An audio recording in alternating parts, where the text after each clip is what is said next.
ano, aqui é a professora Lucy Vidinha, de Matemática, e hoje, junto ao Colégio Francisco de Assis, a gente vai estar começando a estudar introdução à função e começar também a perceber, fazer algumas análises gráficas dessas funções. Vamos lá? Olha só, vamos começar definindo o que é função. Antes, lá atrás, vocês já tinham estudado, no iniciozinho de função, o que eram as relações. Relações entre dois conjuntos, tá? Função é um caso específico de relação onde cada um dos elementos de um determinado conjunto tem que se ligar exclusivamente a um único elemento de outro conjunto. Então, coloquei aqui como exemplo bem clássico, um conjunto A com o elemento X, um conjunto B com o elemento Y. O que seria a função, então? A gente estabelecer essa relação entre esse elemento X e esse elemento Y. Coisas importantes.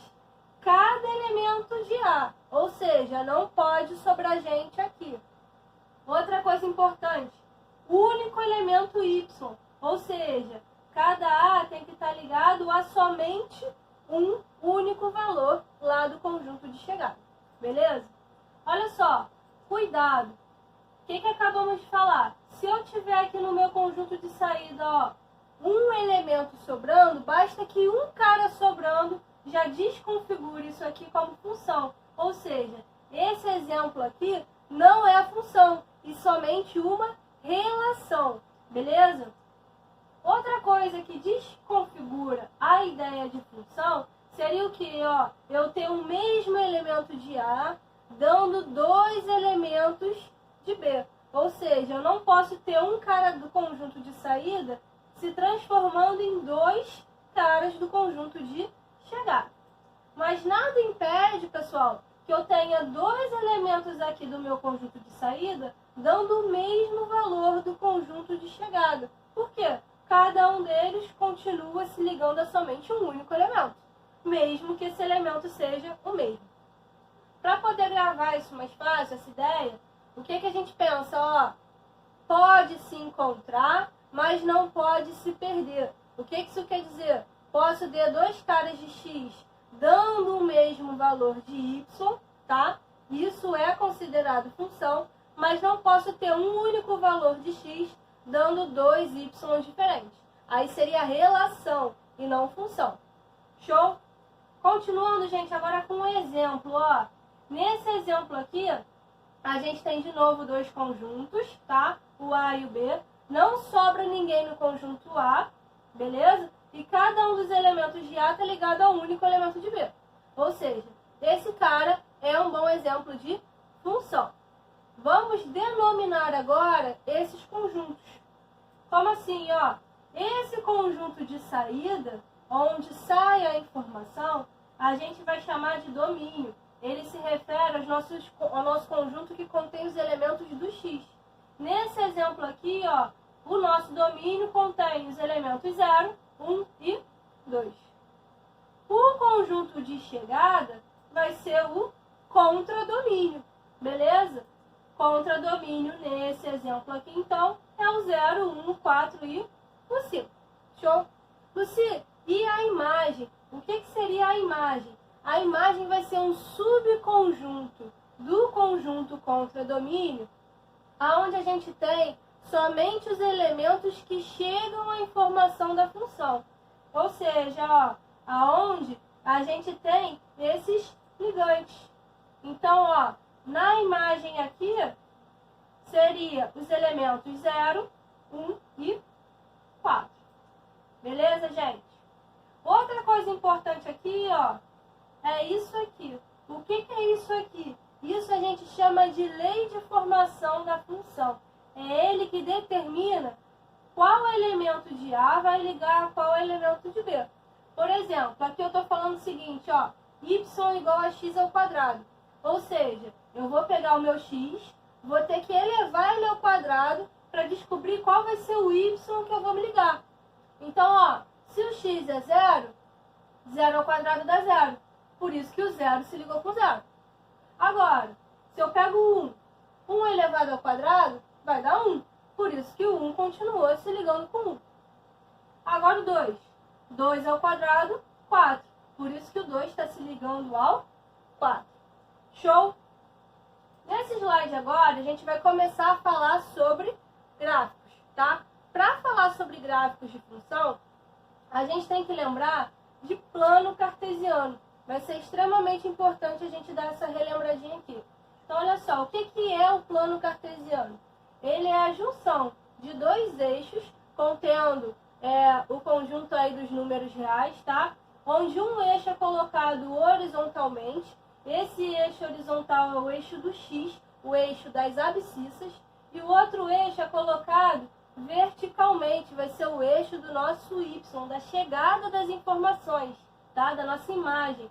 E ele a gente chama de eixo das ordenadas. A gente liga essas duas retas pelo ponto 0, 0. Como assim ponto 0, 0? A gente pega o ponto 0 do eixo x, o ponto 0 do eixo y e junta eles aqui, ó, onde a gente chama de origem desse plano cartesiano. Quando a gente cruza, então, esses dois eixos, a gente está gerando 4 regiões. Essas 4 regiões a gente chama de quadrantes, tá? Começa a contar daqui, girando nesse sentido. Então, ó, primeiro quadrante vai ser aquele cara ali. No primeiro quadrante, os nossos valores estão para a direita, ou seja, para a direita quer dizer que o nosso x está positivo, maior do que 0, tá?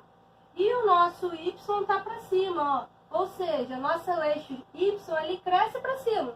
Então, se está acima do 0, quer dizer que o y também seria positivo no primeiro quadrante. Próximo quadrante, o segundo. Agora, ó, o nosso x está aqui para a esquerda. Quer dizer o quê? Está antes do 0. São os valores negativos de x. Mas o y continua para cima do 0. Ou seja, o y continua positivo. No terceiro quadrante, a gente vai estar para a esquerda e para baixo. Então, tanto o x vai estar negativo, quanto o y vai estar negativo também. E o quarto e último quadrante, o x está para a direita, ele volta a ser positivo, mas o y está para baixo, continua negativo.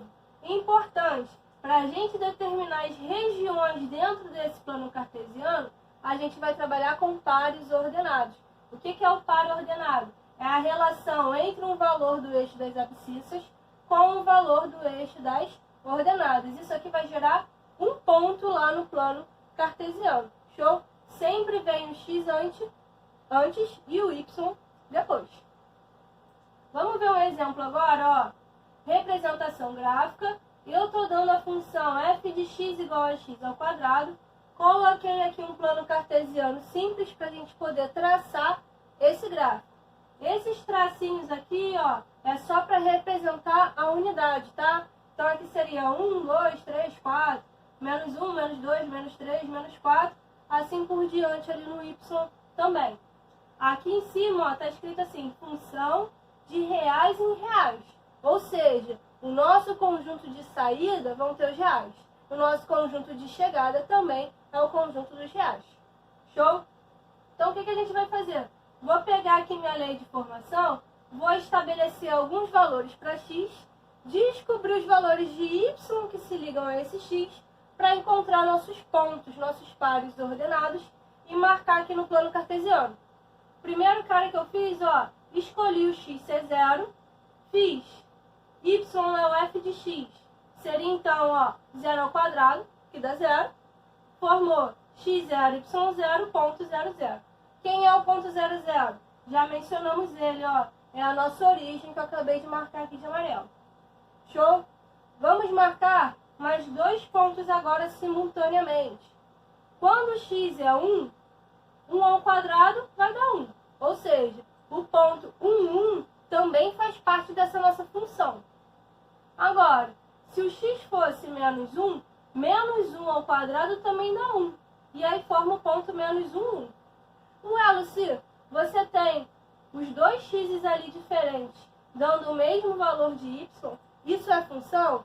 Sim, é função, gente, ó. pode se encontrar. A gente tem dois valores diferentes para x e o resultado, um único valor de y. Isso não tem problema, tá? Então, vamos marcar esses pontos, ó. O ponto x1, y1, o ponto x menos 1, y1. Show? Mais alguns pontos, ó, gente. x2, y ao quadrado vai ser 4, formou o ponto 2, 4. X menos 2 ao quadrado, 4, formou o ponto menos 2, 4. Marcando esses pontos, ó, x2, y4, x menos 2, y4. Essa função, gente, a gente poderia ficar aqui fazendo pontos para sempre. Ela vai ter infinitos pontos fazendo parte dela. Mas só esses aqui que a gente já marcou, já fazem com que a gente tenha uma noção de como que seria esse gráfico dessa função, tá? Então, ó, vou traçar aqui uma ideia de função para esse cara. Ela teria mais ou menos essa imagem aqui. Lembrando que aqui continua crescendo essa função até o infinito e aqui também, tá, gente? Só um comentário, ó, lembra que eu falei lá no início que essa função sai do reais e chega no reais? Ou seja, conjunto de saída quem? Domínio. Conjunto de chegada contra domínio. Lucy, e a imagem? Quem seria a imagem nesse problema? A imagem não são os valores de y. Então, olha só os y aqui, ó. Os valores de y começam no zero e depois são todos os caras para cima, ou seja, os caras positivos. Então, na imagem, a gente não está tendo nenhum ponto onde o y seja negativo. Então, o que a gente poderia escrever? Ó, que o domínio são os reais, o contradomínio também são os reais, mas a imagem vai ser quem? Os reais não negativos. Alerta, cuidado com isso aqui, ó. Esse R mais não são os reais positivos. Por que, Lucy, não são os positivos? Porque tem o zero, tá? São os positivos mais o zero. Ou seja, a gente chama de conjunto dos reais não negativos. Show? Aqui, gente, ó, nós vimos como detectar se um cara é função ou não a partir lá daquele diagrama de Venn. Ou seja, os desenhos dos conjuntos, as setinhas. Acabamos de ver isso. Agora, se a gente olhar para um gráfico, como que a gente determina, só olhando para ele, se ele é função ou não? Para isso, tem uma regra prática, usando o conceito que a gente acabou de ver, de pode se encontrar, não pode se perder. Ou seja, a gente vai traçar retas verticais na nossa função, paralelas, então, aqui ao nosso eixo y, e essas retas têm que cortar exatamente um único ponto na nossa função. Se cortar só um ponto, beleza, é a função. Quer dizer que cada x tem um único valor correspondente de y. Agora, se cortar em 2 pontos, quer dizer que a gente vai ter aí um único x dando 2 y diferentes. Isso não pode, tá? Então, olha aqui, ó, nesse primeiro caso, traçando essas retas verticais em qualquer região da nossa função, sempre vai cortar em um único ponto. Então, esse cara é a função. Agora, aqui no exemplo da direita, ó, só que essas duas retas a gente já consegue perceber. Cortou em 2 pontos, cortou em 2 pontos. Ou seja, eu tenho o mesmo x dando 2 y diferentes. Então, esse caso aqui não é função. Tá legal? Continuando, gente. Vamos ver esse exemplo aqui, ó, para retomar todos esses conceitos que a gente está absorvendo. Coloquei esse exemplo aqui de função, uma funçãozinha contínua, tá? E a gente vai analisar aqui domínio, imagem, beleza? Então, olha só, lembrando que domínio, então, vão ser os valores que x pode assumir. Imagem, os valores que y pode assumir. Olha aqui para x, ó. No eixo x, a nossa função começa no A e vai até o B. O que isso quer dizer?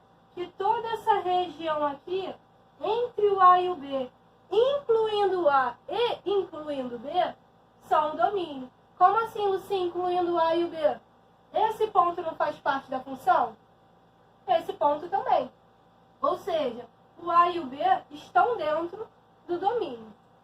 Para não estar dentro do domínio, teria uma representação assim com uma bolinha não pintada, que é o que a gente chama de vazio. Quer dizer que aquele ponto não faz parte da função. Não é o caso aqui, tá?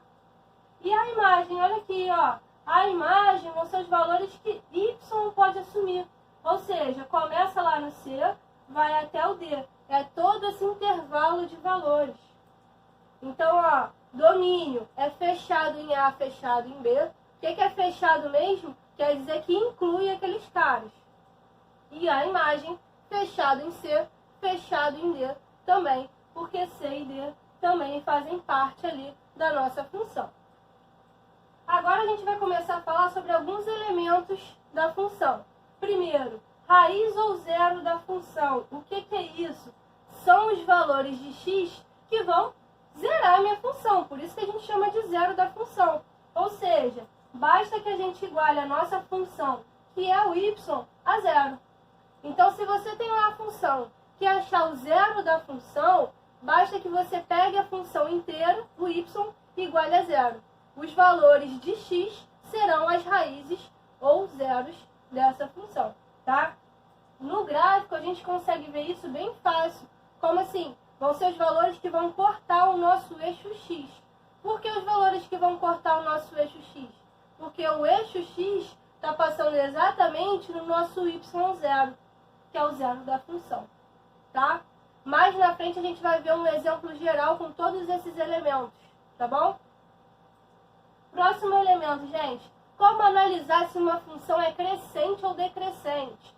Olha só, função vai ser crescente. Quando? Quando o nosso x estiver aumentando e a nossa função, o nosso y, aumentar junto. Como assim, ó? Eu estou falando que eu tenho um x2, que é maior do que o x1. Então, para ser crescente, a imagem desse x2 tem que ser maior que a imagem desse x1. O y2 tem que ser maior do que o y1.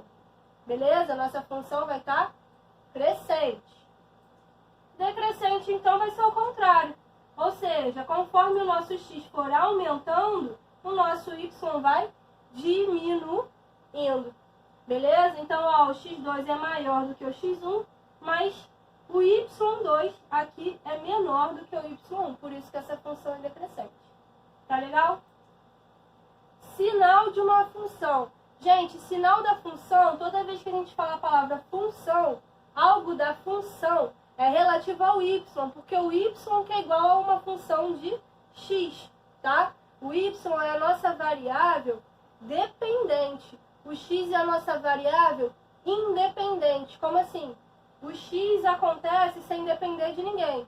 E o y depende do x. Por isso que o y é uma variável dependente de quem? Da variável x, tá? Sinal da função, então, vai ser o quê? Relativo ao y. Quando o y for positivo, então vão ser os pontos acima do eixo x. Ali a nossa função inteira vai estar positiva. Função negativa, então, vão ser todos os valores quando o y está menor do que zero, ou seja, abaixo do nosso eixo x. Lucy, e se o y for igual a zero?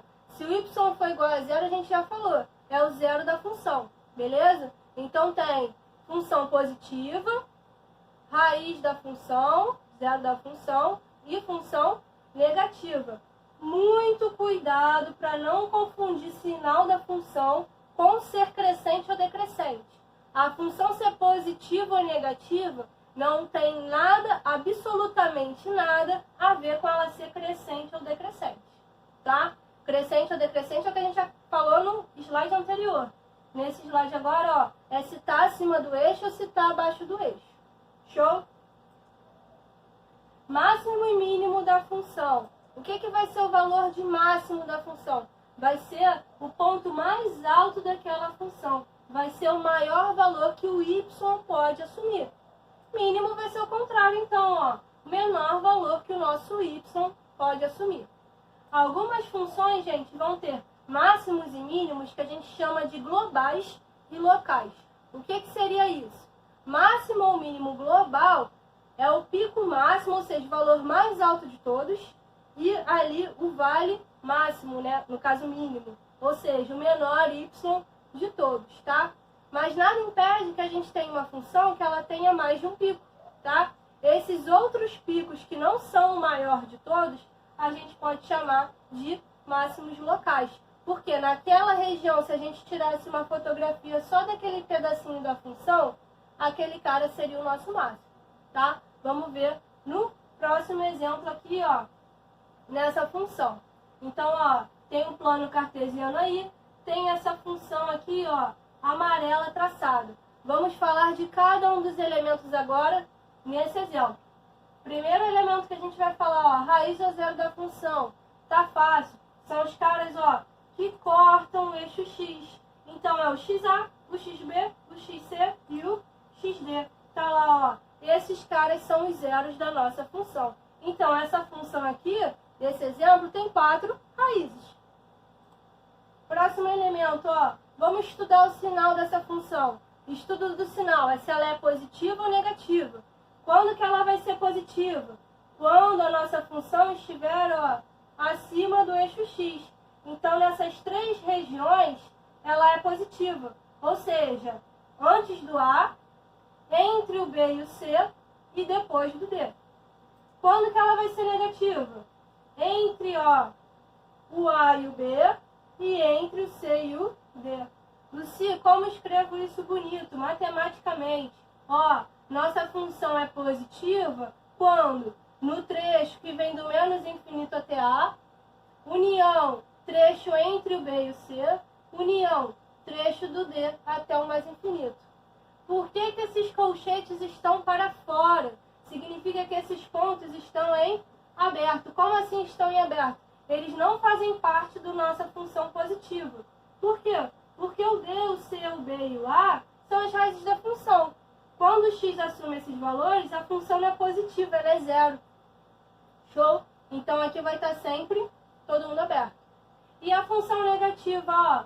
Função vai ser negativa no intervalo entre o A e o B e no intervalo entre o C e o D. Agora, vamos analisar quando a função é crescente, ó. Coloquei de verdinho. Vai ser crescente, ó, quando o x está aumentando e o y está aumentando junto. Nesses 2 trechos aqui de verde, galera. E vai ser decrescente quando, ó, quando a gente continuar aumentando o nosso x, mas o nosso y estiver diminuindo. São esses 2 trechos de azul que eu coloquei ali. Beleza? O que é isso aí, gente? Ó, ponto mais alto da nossa função é o nosso máximo global. E aqui, ó, ponto mais baixo da nossa função vai ser o nosso mínimo global. Mas olha aqui, ó, esse pedacinho. Se a gente olha só esse trecho da nossa função, a gente também está vendo que aqui a gente tem um mínimo. Mas esse não é o menor mínimo de todos. Então esse mínimo a gente chamaria de mínimo local. Enquanto esse aqui é o mínimo global da função inteira. Beleza, gente? Essa foi a nossa aula de hoje. Espero que tenham gostado e entendido, tá? Qualquer dúvida, é só falar com a gente lá nos comentários das salas do Google, tá bom? Ou nas lives ao longo da semana. Um beijo e até a próxima!